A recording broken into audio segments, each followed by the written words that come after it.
Olá, que nos abençoe Jesus, o amigo incondicional de nossas vidas. O meu nome é Marcos Jordão e venho aqui ter hoje com os meus amigos do Grupo Espírita Esperança em Cristo, a fim de abordarmos uma temática, no mínimo, bastante curiosa. Mas eu gostaria de iniciar aqui externando a alegria e a grande honra que sinto de estar nesse momento como portador da doutrina espírita, sendo convidado pelo GEC através do Josemir, a fim de conduzir um bate-papo, um pequeno estudo aqui, sobre um tema bastante curioso, que é essa questão do amor ao próximo, amar ao próximo como a si mesmo. E com enfoque, como eu já disse, muito curioso, exatamente no próximo. Quem é o próximo? O que é o próximo? O que eu tenho que fazer para ser o próximo do outro? Como eu devo escolher o meu próximo? São questões que, às vezes, dentro do dia a dia, do cotidiano, nós não paramos para pensar, e é exatamente nessa questão que nós vamos dar uma aprofundadazinha nesses minutos aqui que teremos para frente. Antes de mais nada, pensando no Espiritismo como uma revelação, o Espiritismo é uma revelação que nos foi trazida pelos Espíritos através de Allan Kardec. Allan Kardec funcionando aí, como temos o costume de dizer, como um codificador, como organizador, mas mais do que isso, como um idealizador de um novo pensamento, de uma filosofia, através dessas revelações que trazia da obscuridade, afinal de contas, revelar é trazer à luz aquilo que estava oculto. A palavra revelação quer dizer isso. Lá no início do livro A Gênese, Kardec analisa junto com os espíritos, dizendo que aquele que traz um assunto, que traz uma informação nova, que nós nunca tínhamos ouvido falar, é um revelador. Ele revela algo que existe, mas que estava oculto. Portanto, como é algo novo, inédito, ele é um revelador de primeira ordem. Mas temos também os reveladores de segunda ordem, que são aqueles que trazem explicações e informações de coisas que já existem e que às vezes a gente não tomou conhecimento, não tomou contato, ou já tomou contato, porém se esqueceu. Então a doutrina espírita é uma revelação. Em determinado momento, diante de toda a informação que Allan Kardec começa a obter, ele vai se deparar com consequências morais que vão ao encontro dos ensinos de Jesus. E ele se vê talvez numa obrigação didática, pedagógica, já que ele segue um ordenamento lógico de ideias, de abordar os ensinamentos morais do Cristo, que ele o fará dentro do Evangelho segundo o Espiritismo. Mas talvez o embrião esteja exatamente no início da terceira parte do Livro dos Espíritos, quando ele faz alguns questionamentos interessantes. Na questão 621, ele vai perguntar onde está escrito as leis de Deus. E os Espíritos dizem que as leis de Deus estão na consciência. Então, se já está na consciência, ele continua indagando, visto que o homem traz em sua consciência a lei de Deus, que necessidade havia de lhe ser revelada? Então, já que as leis naturais de Deus nós já trazemos na consciência, para que essa revelação? O que os espíritos vão redarguir, dizendo que o homem esqueceu. Ele esquece. E Deus, na sua infinita misericórdia, manda, de quando em vez, alguns missionários, espíritos evoluídos, chamados inclusive de profetas, para relembrar essa lei.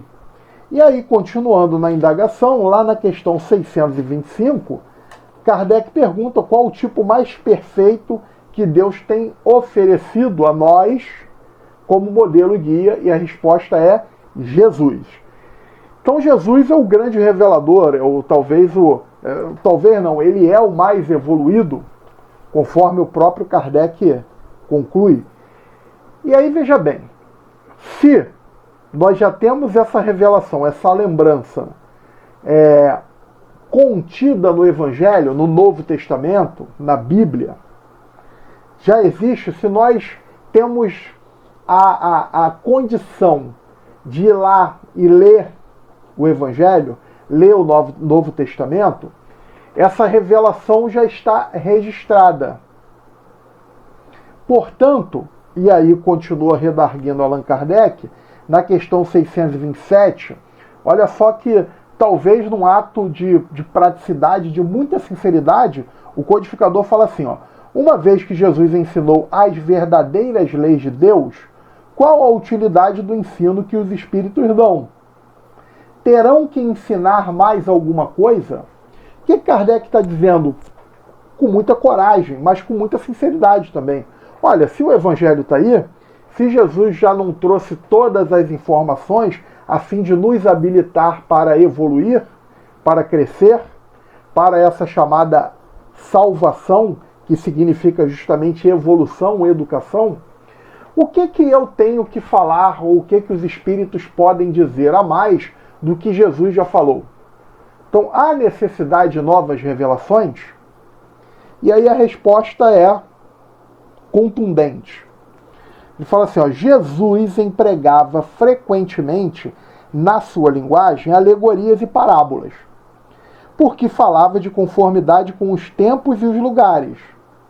Faz-se necessário agora que a verdade se torne inteligível para todo mundo.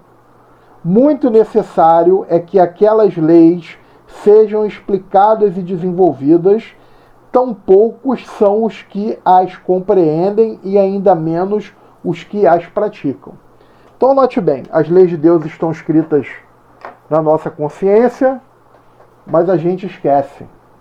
Deus, por bem, por amor, ele envia mensageiros, espíritos evoluídos, profetas, a fim de relembrar essas leis, de apontar essas leis. O maior deles, Jesus, que trouxe a Boa Nova, trouxe o Novo Testamento, o Evangelho. Porém, o que dizem os Espíritos? Jesus falava de conformidade com as alegorias da época. Ele usava alegorias para retratar a cultura da época. Ele usava de figura de linguagem para trazer informações que muitas das vezes o conhecimento daquela época não permitia ser melhor explicado, inclusive através de parábolas. Então, os espíritos vêm hoje, e não só os espíritos, hoje existe a necessidade de nós entendermos, resgatarmos aquelas informações que estão mal compreendidas. Às vezes a gente lê alguma coisa, mas não entende muito bem, porque está ali numa figura de linguagem, numa alegoria, através de uma parábola. Então é como se Jesus tivesse colocado uma informação, e essa informação ele tivesse blindado, tivesse cercado, para que a informação viajasse nesse veículo, viajasse pelo tempo, para que depois novos conhecimentos abrissem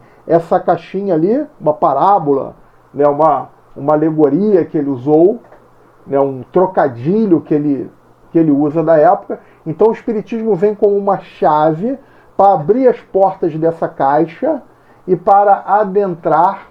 E o que é a chave? A chave é o conhecimento mais atualizado, é uma capacidade melhor de compreender, mas nós temos que levar em consideração a cultura da época, as alegorias, para melhor interpretar, melhor entender o texto, e aí sim poder ter uma compreensão melhor dos ensinamentos de Jesus. Então, baseado nisso, é que nós vamos mergulhar no Evangelho segundo o Espiritismo. Evangelho segundo o Espiritismo esse, que nada mais é do que um livro onde Kardec pensou as máximas morais do Cristo e as explicou à luz da doutrina espírita, conforme essas questões do Livro dos Espíritos. Então, muito bem. O nosso objeto de estudo aqui é entender bem o que Jesus queria dizer com o amor ao próximo, focando no próximo.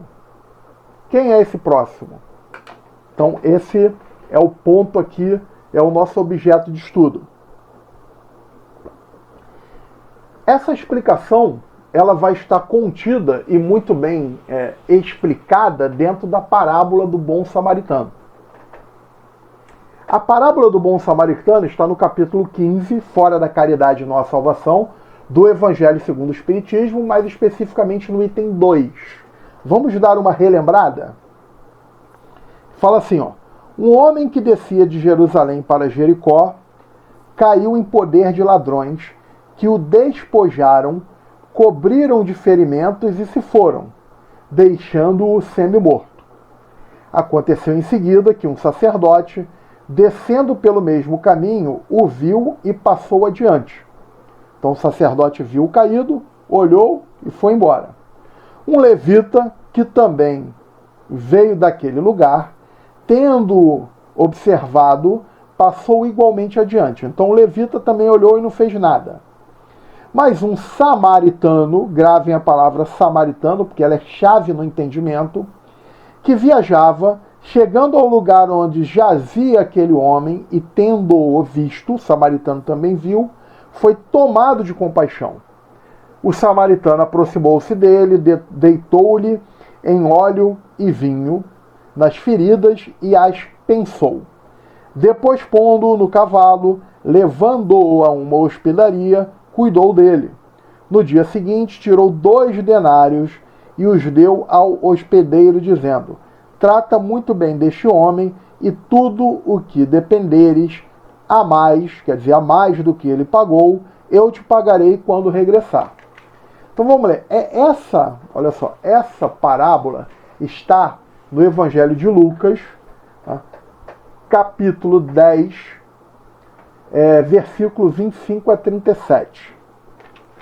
Por que é interessante saber que a parábola está dentro do capítulo do Evangelho de Lucas?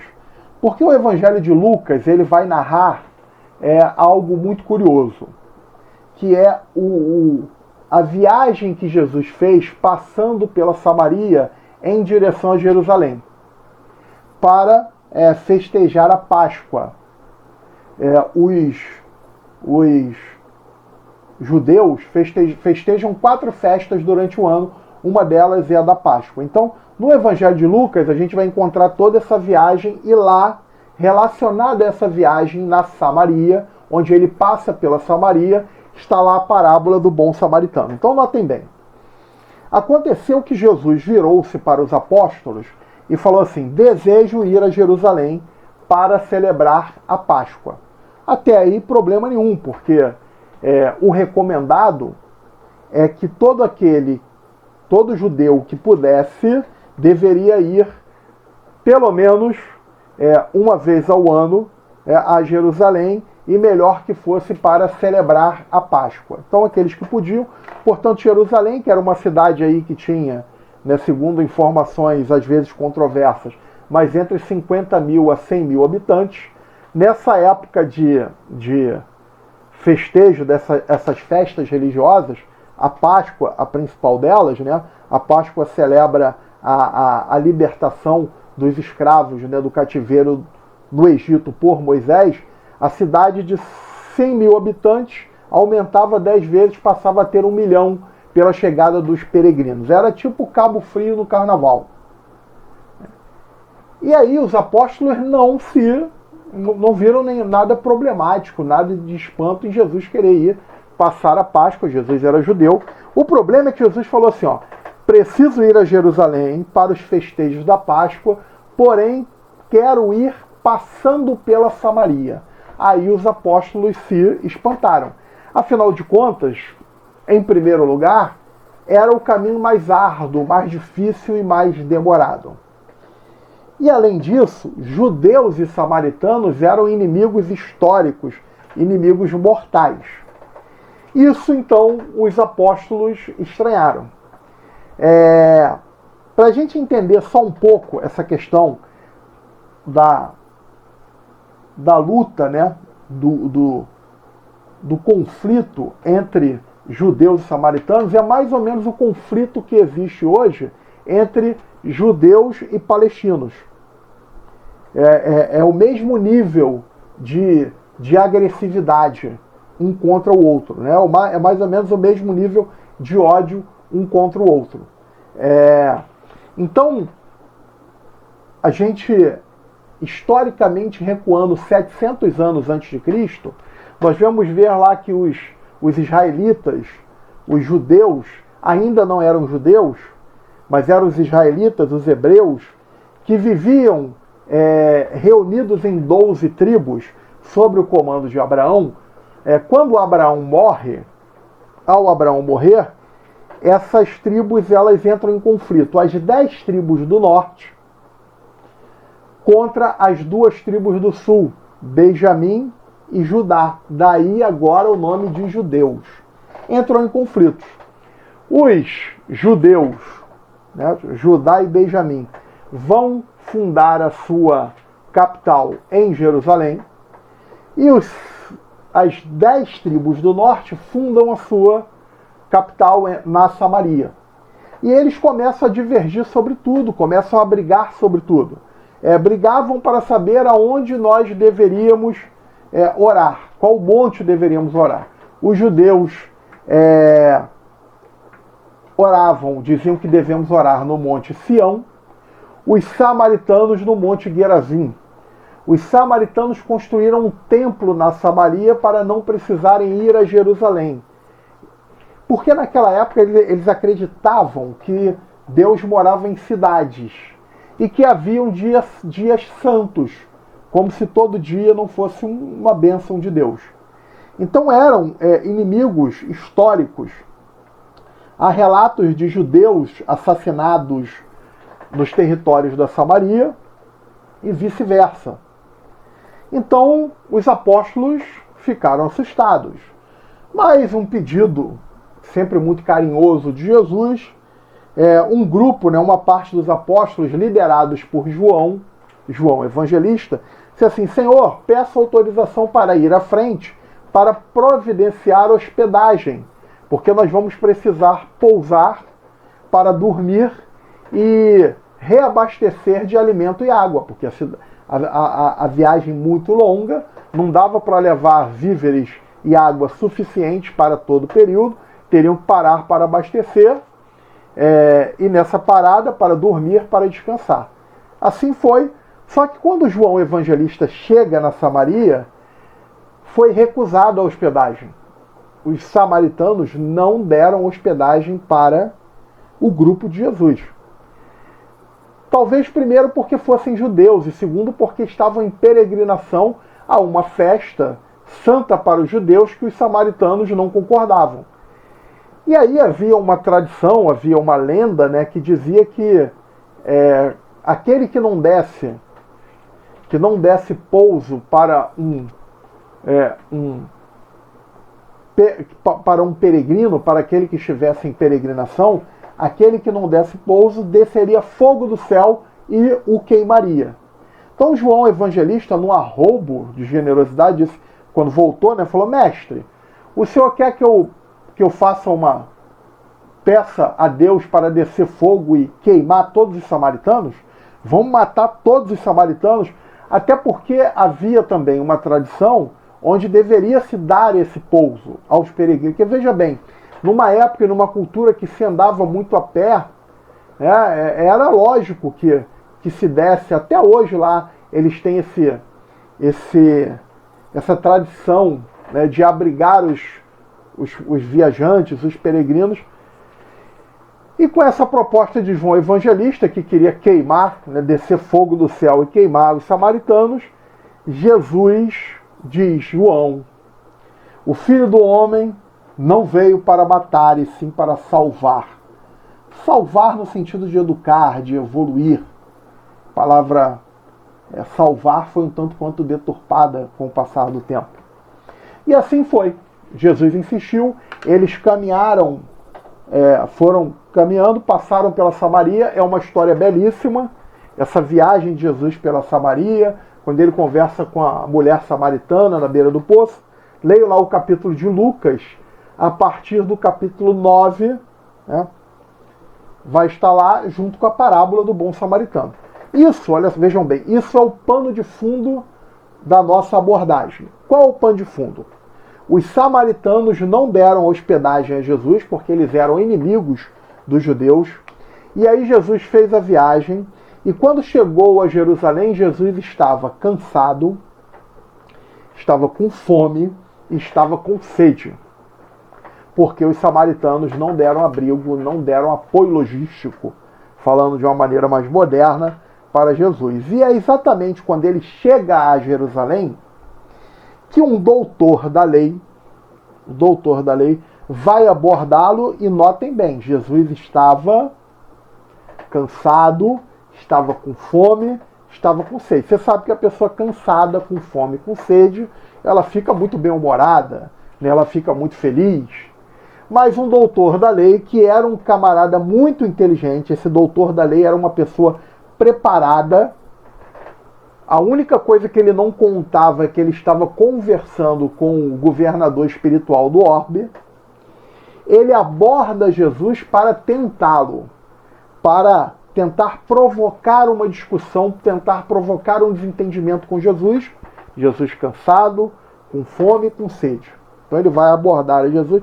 Vejam bem, ele não tinha dúvida de nada. Esse doutor da lei era realmente muito inteligente. Ele sabia das coisas, e nós vamos observar no diálogo. Então ele chega, né, e aborda Jesus, e aí aqui no Evangelho segundo o Espiritismo, volto a dizer, no texto de Lucas, ele diz o seguinte, ó, então levantando-se, ou seja, Jesus chegava na cidade, disse-lhe um doutor da lei, para o tentar, mestre, que preciso fazer para possuir a vida eterna? Respondeu-lhe Jesus. Então, antes da resposta de Jesus, olha só.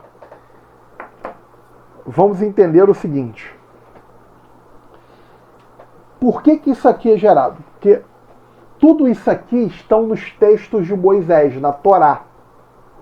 Então o doutor da lei chega e fala assim, mestre, para Jesus, que estava cansado, estava com fome, estava com sede. O que eu devo fazer para ganhar a vida eterna? O que eu devo fazer para entrar no reino dos céus? O que eu devo fazer para ganhar a terra prometida? O que acontece? Lá na época de Abraão, foi prometido a Abraão, por Deus, que Abraão e seus herdeiros herdariam a terra prometida. Está lá nas Escrituras. Abraão vai herdar a terra prometida, consequentemente os seus descendentes.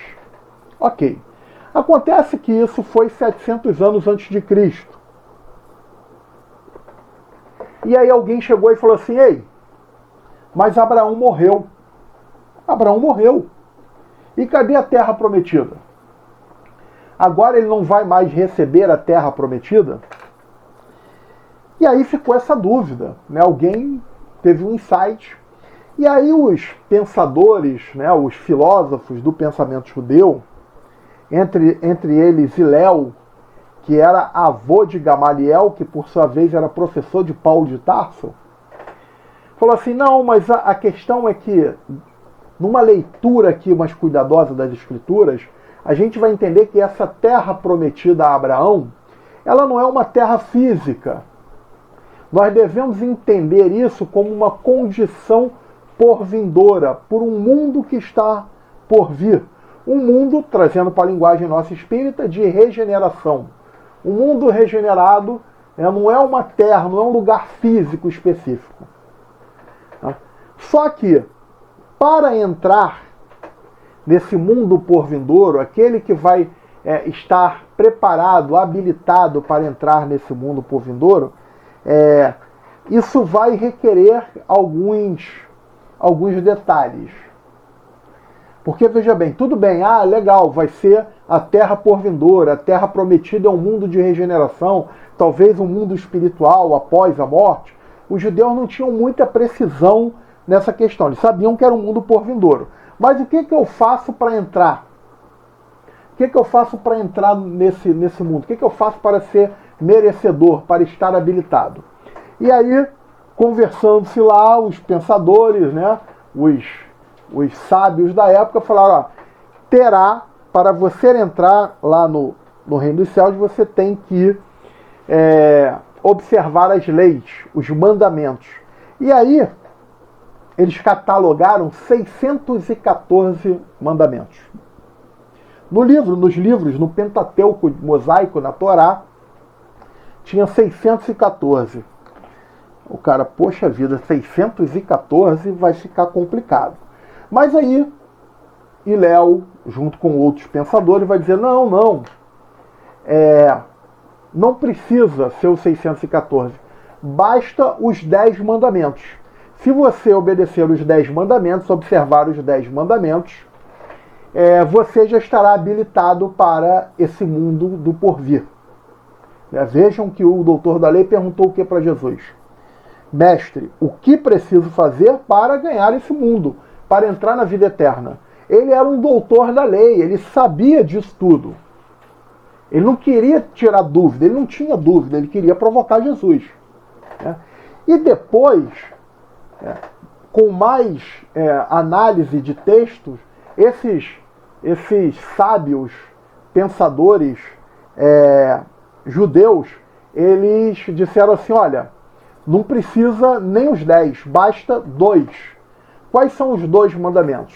Um que está em Deuteronômio, que é um dos textos de Moisés, capítulo 6, e outro que está no livro de Levíticos, outro texto de Moisés, capítulo 19. Então o primeiro, Deuteronômio, o primeiro texto de Deuteronômio, amarás ao Senhor teu Deus de todo o teu coração, de toda a tua alma e com todas as tuas forças. Levíticos, e ao teu próximo como a ti mesmo. Isso estava no texto, eles conheciam. Os judeus, evangelização infantil. Ó Israel, o Senhor é teu Deus, amarás ao teu Deus sobre todas as coisas, com todo o coração, com toda a tua alma e com todas as tuas forças, e ao teu próximo como a ti mesmo. Ele conhecia isso, o doutor da lei. Mas veja assim, ele pergunta a Jesus, o que eu faço para entrar no reino de Deus? O que eu faço para ganhar a vida eterna? Aí vejam só a perspicácia de Jesus, que estava cansado, estava com fome, estava com sede, e foi abordado com essa maneira, assim, no mínimo de pouca sensibilidade do doutor da lei. Jesus fala assim, ele responde a pergunta com outra pergunta. Jesus era um maieuta. Aliás, ele responde com 2 perguntas. Primeiro ele fala assim, o que diz a lei? A lei era a Torá de Moisés. Era o Deuteronômio e era o Levíticos. Ele está querendo saber disso. O que diz a lei? Essa é a pergunta de Jesus. Então Jesus está dizendo o seguinte, não vamos ficar com divagações. Vamos direto ao texto que diz a lei. E a segunda pergunta, como tu as lê? Porque você pode ter um texto e alguém fazer uma leitura fundamentalista, como Bin Laden, e jogou 2 aviões lá no centro de Nova York, nas Torres Gêmeas, porque fez uma leitura fundamentalista. Então Jesus quer saber o seguinte, o que diz a lei e como você interpreta a lei. E aí o doutor da lei, ele se vê numa situação que ele não esperava, porque ele entrou pressionando Jesus para tentá-lo, para provocá-lo, para provocar ali talvez uma discussão, para que Jesus ali escorregasse em uma casca de banana. Obviamente ele não sabia quem era Jesus, a dimensão espiritual de Jesus, de repente provocar já ali uma prisão de Jesus, já que ele era, o doutor da lei equivalia a um ministro do Supremo Tribunal Federal hoje, porque havia o Sinédrio era o tribunal judeu, onde eram julgados ali os crimes, aqueles que não observavam, era uma mistura ali de política com religião. Tá? Então o doutor da lei poderia ter esse poder. Mas ele agora se vê pressionado, e ele era um doutor da lei. Jesus devolveu a pergunta com outra pergunta. E ele precisava tirar pelo menos um 8,5, um 9. Mas ele responde tirando nota 10. Ele é perfeito. O que eu devo fazer para entrar no reino de Deus? Para ter a vida eterna? Jesus redarguiu. O que diz a lei? como você as lê.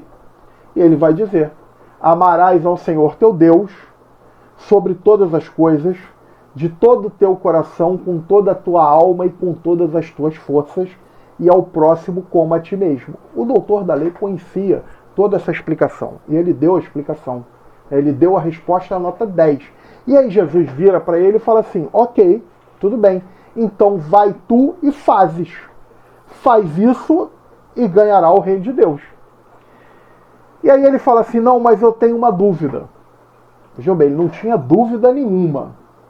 Ele queria uma provocação. Eu tenho uma dúvida.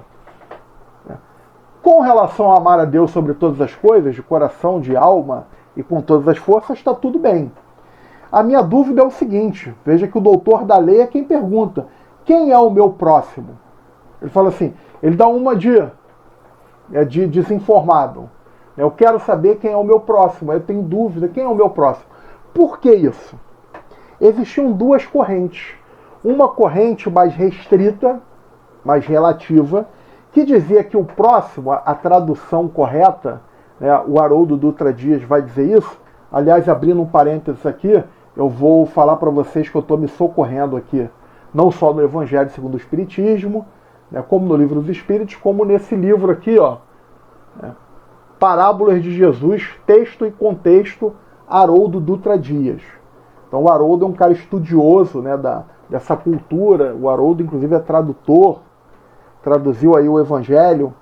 Então eu estou me socorrendo nessas explicações do Haroldo. Então, haviam dois entendimentos. Uma, e a tradução de próximo, na realidade a tradução lá, como explica, como informa o Haroldo, é que era irmão. Então quem é o meu irmão? Né? Essa palavra irmão, ela sempre foi muito ampla o entendimento. Né? O irmão é aquele que é biológico. O irmão, porque Jesus, quando Jesus vem e fala assim, ó, é que todos nós somos filhos de Deus, que Deus é Pai, essa é uma informação, né, é uma revelação que quem traz é Jesus. A partir desse momento, todos nós somos irmãos em Deus. Então não havia muita segurança no que é o irmão, especificamente. Jesus vai falar da família universal, né? Aquela passagem lá, quando ele pergunta quem é minha mãe, quem são meus irmãos, lá na cruz, diante dele, Maria e João Evangelista: mãe, aí está teu irmão, filho, aí está tua mãe. Então é um pensamento de família universal. Mas os judeus, e isso era um pensamento majoritário da época, entendiam que o próximo, que o irmão, eram só os judeus. Então para eles, né, na condição de judeu, o meu próximo é só o judeu. Então assim, se eles passassem por alguém lá precisando de ajuda e fosse romano, eles não tinham obrigação de ajudar. Se o cara fosse carioca, fosse mineiro, eles não tinham obrigação de ajudar. Muito menos se fosse samaritano. Porque para eles o próximo era só o judeu. Era um pensamento ali estrito. Mas havia uma outra corrente, que era minoritária, através de uma análise textual de Hillel, que dizia, olha, o irmão é qualquer um. Qualquer um é o irmão. E citava textos, dizia, ó, lá em Abraão recebia os peregrinos e chamava de meus irmãos, portanto, meu próximo. Então vejam bem, tinha esses dois pensamentos, essas duas correntes ideológicas, falando de um pensamento que está tão atualizado, né? Essas duas correntes. E o que o doutor da lei queria, na verdade? Queria que Jesus falasse assim, não, o irmão é todo mundo. Esse era o pensamento de Jesus, o pensamento da família universal. E aí ele ia falar, não, mas você está errado, né, porque eu sou da corrente majoritária, que diz que o irmão é só o judeu, e ele iria provocar uma discussão. Lembro que Jesus estava cansado, estava com sede, estava com fome, porque os samaritanos não quiseram dar abrigo, dar apoio logístico a Jesus. E é aí, exatamente nesse momento, que Jesus propõe a parábola do bom samaritano. E notem bem, algo interessante e importante para a gente entender a parábola. Quando Jesus fala de amar a Deus com todo o seu coração, toda a sua alma e todas as suas forças, o que eles entendiam lá nos estudos deles? Se era conhecimento, senso comum da época, pensamento corrente. Quando você fala amar a Deus com todo o seu coração, para eles, na época, o coração era a sede do sentimento, mas não só do sentimento, como pensa-se ainda até hoje, mas também do intelecto, da inteligência. Então, amar a Deus com todo o seu coração é amar a Deus com todo o seu sentimento e com toda a sua inteligência, com todo o seu pensamento, com todo o seu intelecto. Por quê? Porque o coração humano, ele é um coração dividido. Às vezes ele quer o mal, às vezes ele quer o bem. Às vezes ele entende a verdade, às vezes ele prefere a mentira. Então o coração humano às vezes é como uma coxa de retalho. Então, para amar a Deus é preciso dar unidade ao coração. É preciso vencer as nossas paixões primitivas e amar a Deus de todo o coração, em sentimento e em pensamento, em inteligência, em intelecto. Então isso era amar a Deus de todo o coração, que o doutor da lei entendia. Amar a Deus com toda a sua alma. Com toda a sua alma, aqui nesse momento, a gente tem que entender que eles não separavam corpo e espírito. Eles entendiam que havia o corpo e o espírito, mas o corpo e o espírito eram inseparáveis. Inseparáveis. Então, para você amar a Deus com toda a alma, vejam bem que até mesmo na nossa definição, quando Kardec pergunta o que é alma, os espíritos dizem que a alma é o espírito encarnado. Então a alma é o espírito junto ao corpo. Só que para nós, quando morre, separa. Para eles não separa. Né? Corpo e alma, em determinado momento, seguem juntos. Então, para você amar a Deus com toda a sua alma, era preciso fazer coisas concretas. Era preciso fazer coisas. Era preciso agir. Não adiantava só ficar emocionado, pensativo, mas não fazer nada. Então eles faziam coisas. É por isso que eles peregrinavam, é por isso que eles faziam oferendas. Então, amar a Deus com toda a sua alma era fazer coisas. E amar a Deus com todas as suas forças, eu vou direto à explicação, vou direto à conclusão, porque essa explicação é um pouquinho mais longa, e nós temos tempo. Amar a Deus com todas as suas forças é usar todos os seus bens, todos os seus haveres, todo o seu dinheiro, né, no bem. Você devia usar as suas coisas para fazer o bem e nunca fazer o mal. Então amar a Deus com todas as suas forças era se utilizar dos seus recursos materiais, financeiros, para fazer a vontade de Deus, para fazer o bem. Okay? Então, até aí, o doutor da lei sabia disso tudo. E sabia também que era o próximo. Então, ele não questionou essa parte. Notem que a gente vê que no diálogo, eles sabem o que um e outro está falando. O doutor da lei era alguém, como eu disse no início, muito bem preparado. Então, ele faz as perguntas de uma maneira para tentar encabular Jesus, pegar Jesus em algum descuido, mas não ia pegar, né, gente? Então Jesus, para responder a essa suposta dúvida, ele propõe a parábola do bom samaritano. Então veja bem, a parábola do bom samaritano, o objetivo maior dela é explicar para o doutor da lei o que é o próximo. E aí ele fala que o homem, veja bem, um homem descia de Jerusalém para Jericó. Esse homem é o único personagem, a única personagem que não é identificada na parábola. Diz que um homem, uma pessoa, descia. Ele não explica quem era, o que estava fazendo, para onde ia, de que família era. Quando ele é abordado por bandidos, ele é assaltado, não só assaltado, ele é surrado, deixam ele nu, levam tudo dele, inclusive as roupas. Né? Então ele fica ali nu, semi-morto, desacordado, provavelmente com o rosto desconfigurado, ensanguentado. Então vejam bem, não dava para identificar aquele homem caído. Não dava. Dava para identificar. Quem era aquele homem? E aí vinha passando um sacerdote. Quem era o sacerdote? O sacerdote é uma pessoa que conhece a lei, conhece a Torá, é um religioso. E você espera que o sacerdote, no mínimo, tenha, né, o homem religioso, um líder religioso, que no mínimo ele tenha coerência daquilo que ele prega com aquilo que ele faz. É o mínimo que se espera dele. Só que notem coisa interessante. Naquela época, o sacerdote, ele tinha... havia uma tradição que dizia que ele não poderia tocar um cadáver. Porque se ele tocasse um cadáver, ele ficaria impuro para executar os seus rituais de sacerdote.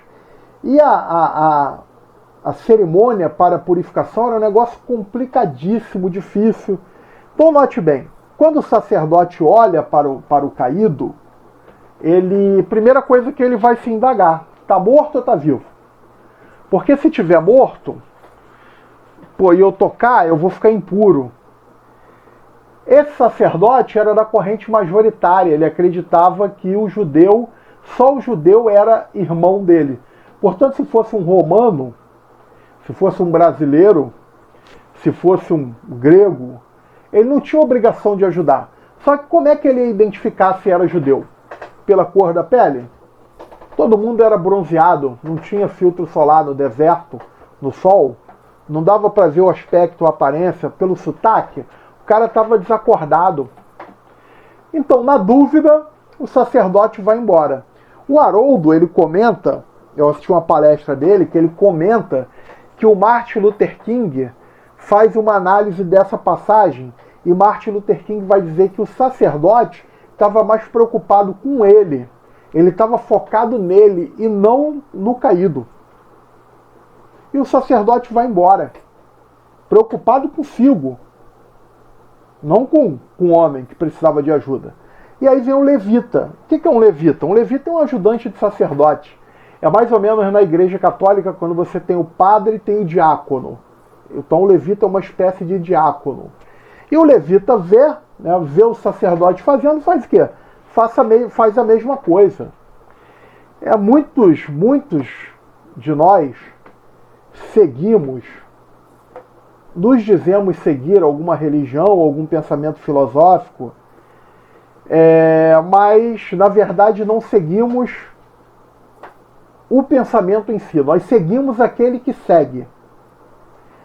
As pessoas não estudam, não leem, mas seguem aquele que está ali, que está liderando, que está falando, mas não se preocupam delas se informarem, analisarem, refletirem. Afinal de contas, todos somos humanos.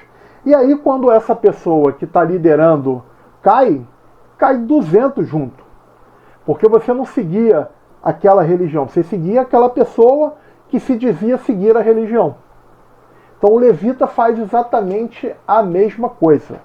No movimento espírita temos alguns casos desses. Mas vamos adiante. E aí vinha passando quem? Notem bem. Vinham passando o samaritano. O samaritano é o homem bom, é o bom samaritano. E aí notem bem, nesse momento, os discípulos devem ter ficado muito constrangidos, principalmente João Evangelista. Porque João Evangelista, lembra, queria tacar fogo nos samaritanos, que os samaritanos não queriam dar hospedagem. Eu acho que se fosse eu lá na época, João Evangelista, eu tinha baixado a cabeça, imaginando que era uma indireta para ele. Mas pior do que os discípulos, foi o doutor da lei, porque foi uma pimenta na boca do doutor da lei. Porque note bem, o doutor da lei era judeu, era inimigo do samaritano. Imagine você ir fazer uma palestra na faixa de Gaza e vai falar sobre o homem de bem lá do Evangelho segundo o Espiritismo. Aí quando chega lá, você tem uma plateia lá de palestinos, de homens bomba. E você vai pensar que os homens bomba estão cheios de bomba. Você vai pensar, será que será a última palestra da minha vida? E aí, para piorar, você vai dizer que o homem de bem é um judeu. Dá para imaginar isso? É mais ou menos o que Jesus faz. Jesus, ele diz que passava por ali o samaritano.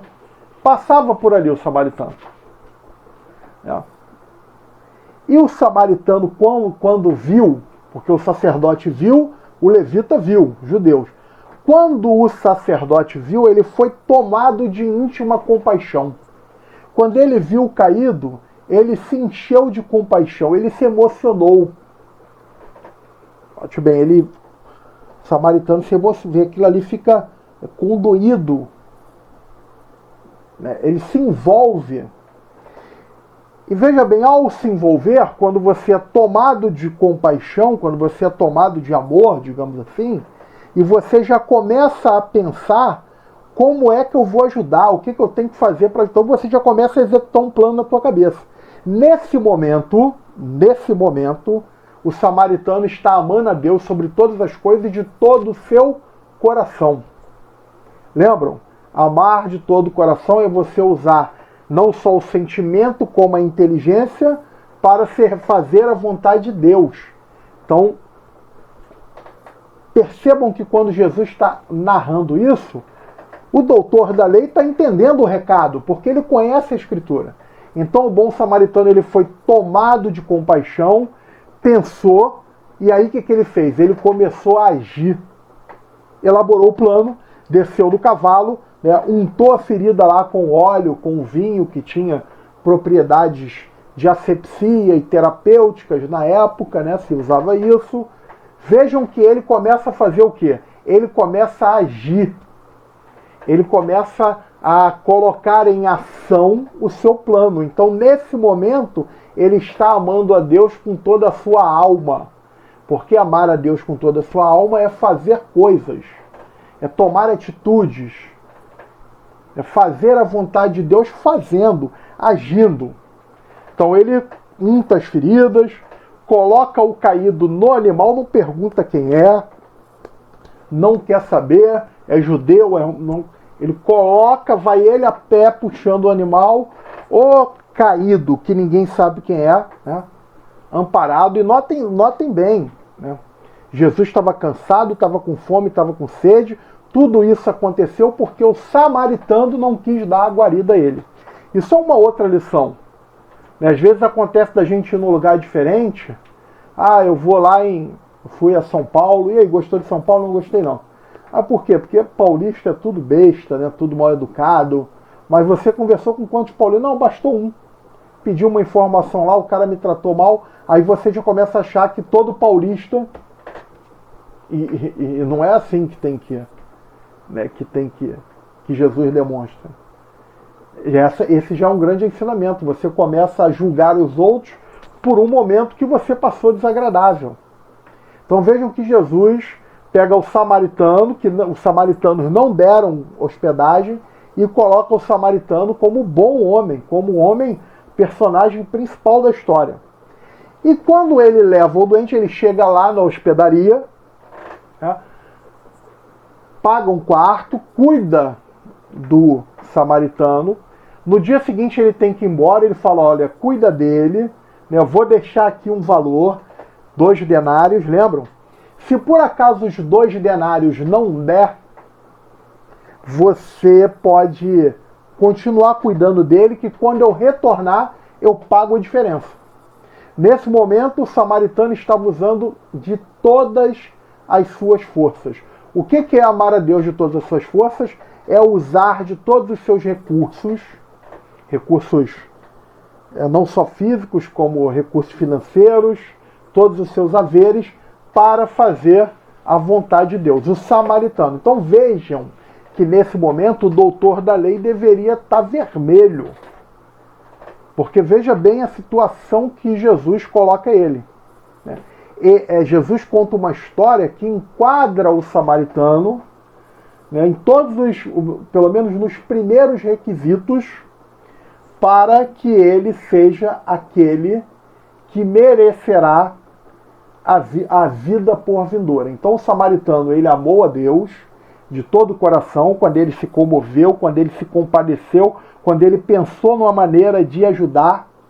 Quando ele desce do animal, começa a untar as feridas, quando ele começa a ajeitar ali o caído, né, o agredido, coloca no cavalo, ele está amando a Deus com toda a sua alma, porque ele está agindo.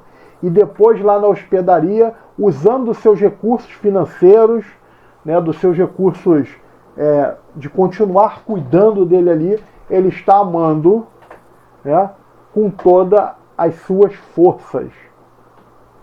E aí, diante disso, isso está aqui também no Evangelho segundo o Espiritismo. Né?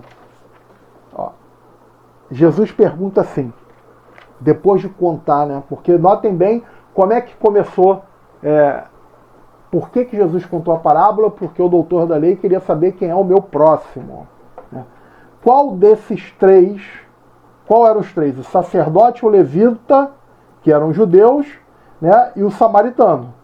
Qual desses três te parece ter sido o próximo daquele de que caíra em poder dos ladrões? Aí note bem que Jesus inverte, porque agora ele está perguntando o seguinte, diante dessa história que eu te contei, quem é que você acha que foi o próximo? Só que Jesus está pedindo para o samaritano olhar do ponto de vista do caído. Né? Ó, qual desses três te parece ter sido o próximo daquele que caíra em poder dos ladrões? Então é na perspectiva do caído, do que está precisando, dessa perspectiva dele, para ele, quem é que você acha que foi o próximo? Porque note bem, é muito fácil ficar aqui, não, o próximo é fulano, né? É mais conveniente que seja ciclano. Não, mas quando você está precisando ali, vai morrer, precisa de ajuda. Você pergunta se o cara é judeu, se o cara é samaritano, se o cara é do Brasil. Não. Você se torna, veja bem que no conceito de próximo de Jesus, o próximo é aquele que se torna, é uma condição que a pessoa adquire. Ele não nasce com esse selo de próximo. Ele não nasce porque ele nasceu... E eu estou dando exemplos aqui, tá? São exemplos. Você pode ter um irmão, são dois irmãos que não são próximos um do outro. Você pode ter marido e mulher que dormem na mesma cama todos os dias, né, que têm uma vida conjugal em comum e que não são próximos um do outro. Então, não essa condição, ela não vem de acordo com a vida que você leva ou com a maneira que você nasceu. Você adquire ela. Você se coloca na condição de próximo. Você que tem que buscar essa condição. E aí, quando você está precisando, você não vai fazer exigências. Está precisando de dinheiro emprestado. Está numa condição financeira ruim. Aí a pessoa te oferece para emprestar o dinheiro. Você vai perguntar quem ela é, em que ela trabalha, qual o time de futebol dela, qual a ideologia política dela, se ela é de esquerda ou de direita, não. Você está na condição. Então, a perspectiva de quem está precisando. Quem foi o próximo na perspectiva dele? Aí olha o que o doutor da lei responde. Aquele que usou de misericórdia para com ele.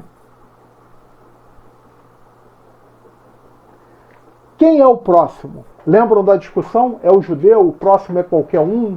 Não, porque Abraão não. O próximo foi aquele que se encheu de misericórdia.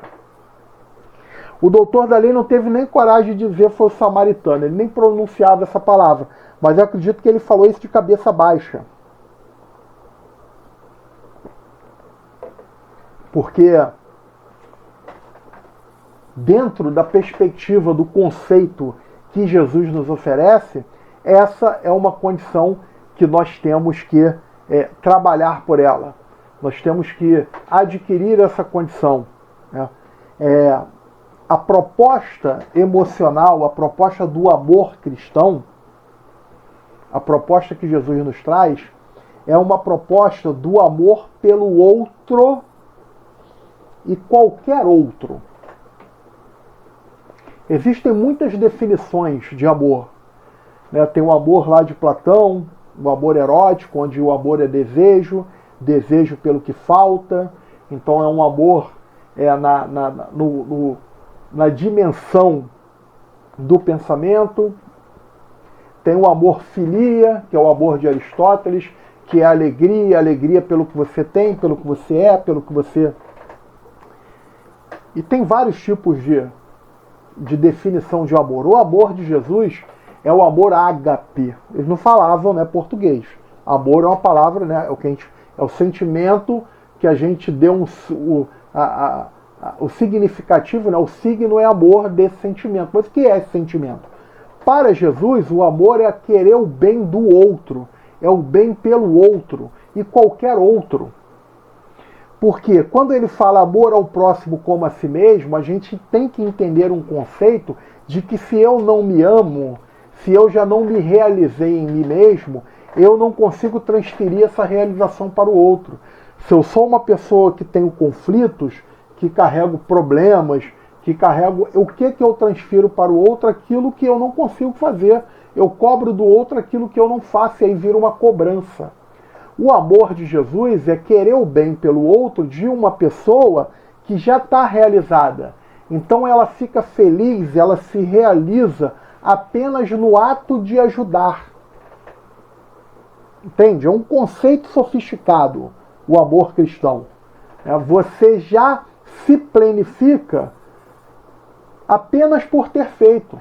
Você não fica esperando o agradecimento, não fica esperando a resposta. Porque pode ser que a resposta não venha, mas você, em proporcionar ao outro aquilo que ele não teria se não fosse por seu intermédio, você já se planifica. Portanto, a pergunta que Jesus costuma fazer não é o que você conseguiu, não é os seus objetivos, se você chegou no objetivo, até porque muitas vezes não chega. O que Jesus quer saber é por que você fez. Ajudar a uma senhora idosa que passa por problemas de saúde pode ser lindo ou pode ser asqueroso. Vai depender do porquê você fez.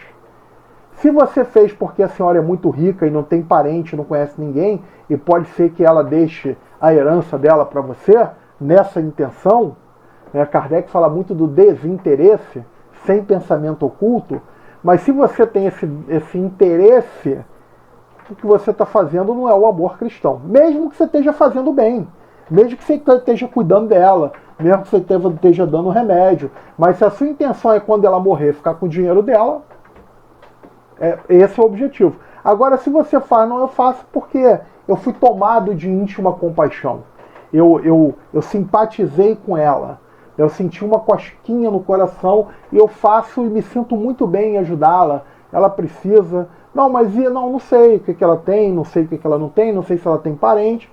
Eu ajudo porque eu gosto, porque eu gostei. Esse é o amor cristão. O amor que se realiza, em si. Se realiza em si. Isso é algo, essa realização em si é algo que a gente precisa trabalhar muito para conseguir.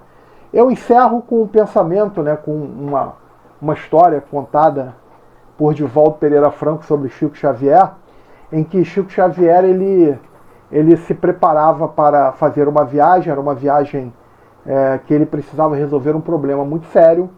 Ele morava em Uberaba, naquela época só tinha um ônibus por dia para Belo Horizonte.